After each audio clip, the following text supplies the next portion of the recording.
family, welcome to the Inside Circle, where growth never stops and learning is a lifelong journey. Here, we believe that there's always more to understand, more to discover, and more to apply to make our lives richer, better, and more meaningful. Get ready for an excitingly insightful experience that will inform, inspire, and empower you. Don't forget to like, subscribe, and share, because wisdom grows when it is shared. Welcome to the circle.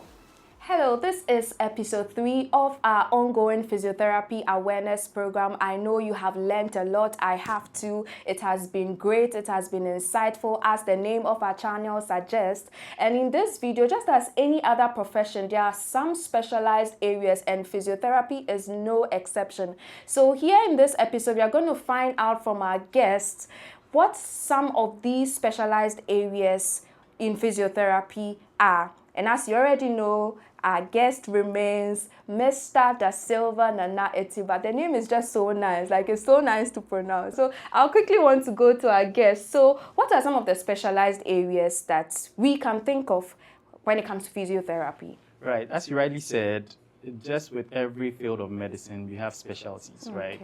And physiotherapy is no exception. There are many specialties, but I think I'll just speak on about 5 or 6 of them. All right. So we have what we call MSK, or musculoskeletal.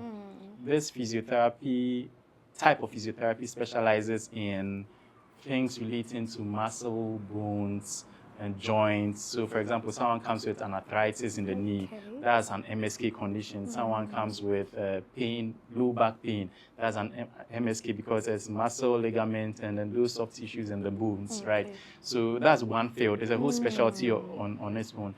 Yes, we have sports physiotherapy. And I learned that's what the money is. Yeah, I guess so. I mean, you guess so, but I don't know. Sports brings in a lot of money, so right. I figured that will also apply to the After all, players are being sold for billions and billions. So definitely their medical teams who are cashing out. So they have to cash out. Yeah. So with sports physiotherapy, it focuses on recovery and optimization of the sportsmen, right? So the protocol is a bit different, because you cannot let a sportsman rest as much as someone who is like a normal person, because their time is money, their participation is money, right? So we have sports physiotherapy, we have people who are specialized in sports physiotherapy, we have neurological specialties, or what we call neuro.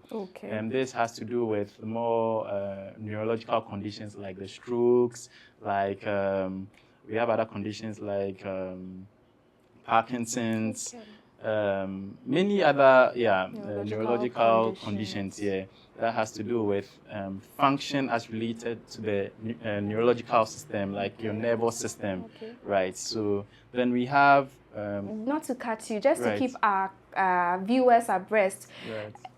Our physiotherapist here has mentioned 3 specialties. He mentioned musculoskeletal, he mentioned sports, and he's mentioned neurological. So he's going to continue. He promised he's going to educate us on 6 different specializations. So let's wait for the remaining 3. So we have orthopedic. So this also special. It's almost like MSK, but it's more specific, because now you're looking at people who have amputations, who have had some form of orthopedic surgeries, rehabbing people like that. So some people have hip replacements. They have their whole hip replaced. There's a protocol for that. People do that?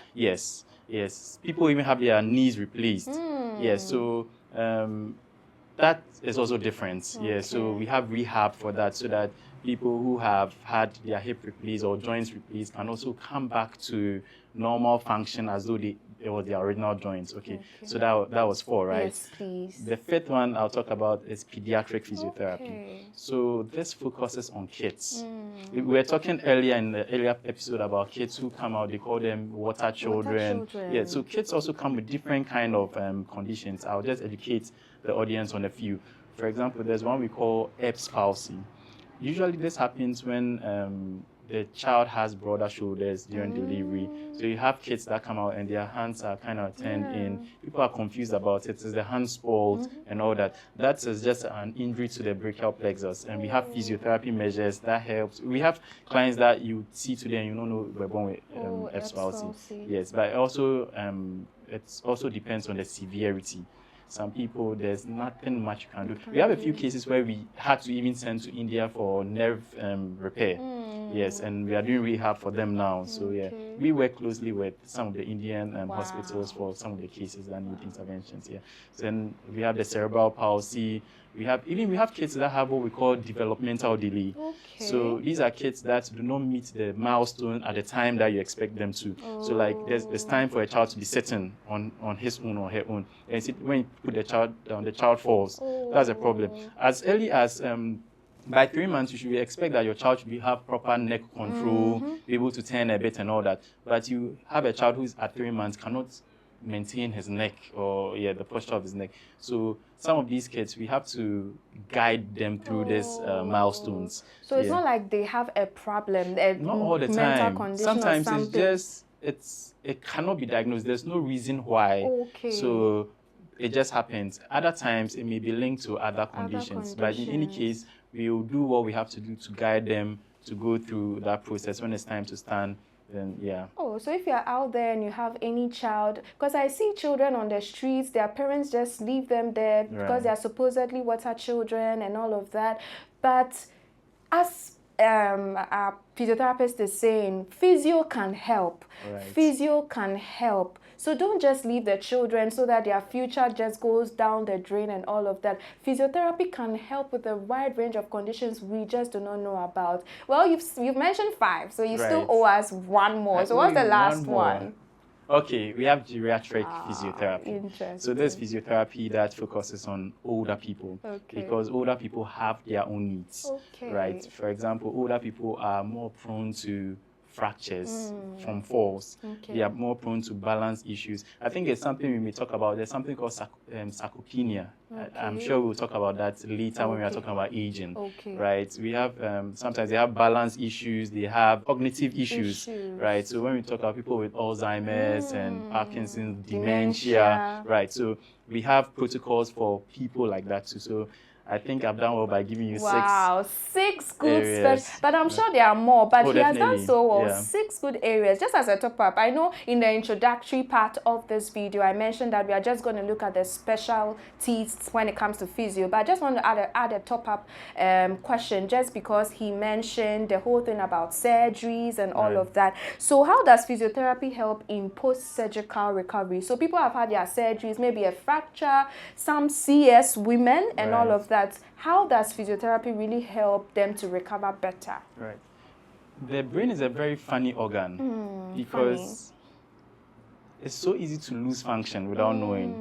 For example, someone who is a grown man, knows how to go to the washroom, probably is now on a catheter. Within a few weeks and months, he's not able to even estimate how soon he can use the washroom, and he ends up soiling himself. I've met people like that. And it happens in so many things. For example, walking and all that. So there's no medication that can get you out of bed. There are medications that can solve the medical condition you have, but for you to be functional, there's no pill we can give you. So we have to guide the body into those functions. So physiotherapy is very necessary in rehab, in surgeries, because anyone who has done surgery needs breathing physiotherapy or physiotherapy that helps breathing, right? Cardiorespiratory. We need physiotherapy that will help you to ambulate. For example, someone has had a surgery and had his an amputation, above knee amputation. As easy as you think that he should be able to get up and use a crutch and walk, it's not that easy. Because to the mind, it's an entirely new skill that he has to learn step by step. So you need physiotherapy for that kind of, when someone has a hip replacement, you think that, we've changed the hip, so the person should walk. No, the body has to accept this new hip, become aware that it's part of this segment. And so physiotherapy steps in some of these areas. So physiotherapy is really, really necessary in post-surgery situations, right? So after your surgery, you don't think that that's it. after that fracture, after that CS, especially CS, I'm concerned because I'm a woman. Don't have your CS and just think everything will go back to normal. Right. That flat tummy you used to have, you can still have it. Right. So go and see a physiotherapist Right. so that he or she can help you with all of these recoveries after your surgeries. Okay. Another part of physiotherapy, I think we have to also look into. This is a bonus part. So this will be women's health. Okay. Right. So a lot of women have weak pelvic muscles. And pelvic muscles are very important because they help during delivery, they help in continence, they help in overall stability of a woman, even in men. When your pelvic floor muscles are stronger, your continence is better, you recover better from surgery, even it improves your sexual performance. Yes, I knew that would be exciting. That's why I decided to bring it in. Yeah, so we have exercises like the Kegel exercises that we encourage for men that are experiencing some form of ED, that's erectile dysfunction, in women that have had CS and all that. That helps with the healing. Yeah, so that's another field of physiotherapy that I think it's underutilized in this part of the country because of the world, because some of these conversations are very difficult and sensitive for people to have, right? Yeah, so in case you have a problem with ED, see your physiotherapist. He can help you with certain exercises and all that. ED. If you have a problem with erectile dysfunction, stop popping the pills. A slight intervention from your physiotherapist can help you a great deal. So save your kidneys, all of that, and see your physiotherapist.